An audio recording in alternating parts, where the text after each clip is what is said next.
ఇందులో ఉన్నన్ని ఆరోగ్యమైన లక్షణాలు ఇంక వేరే ఏటిలోనూ ఉండవంటే నమ్ముతారా? దీని పేరే నల్లేరు. ఇది నీట్‌గా చేతికి నూనె రాసుకొని క్లీన్ చేసుకోవాలి. లేదంటే చేతికి దురదలొస్తాయి. సో, తీసుకున్న ఈ నల్లేరుని కాసేపు ఉప్పు నీళ్ళలో కడిగి శుభ్రంగా పక్కన పెట్టుకోండి.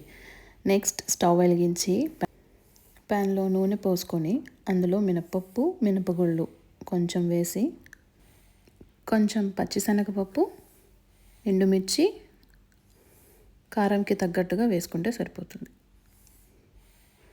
జీలకర్ర ఇంకా ధనియాలు కూడా వేసుకోవచ్చు. ఇవన్నీ మంచిగా వేగిన తర్వాత మిక్సీలో తీసుకొని పక్కన పెట్టుకొని అదే ప్యాన్లో నూనె పోసి నల్లేరును వేగించండి.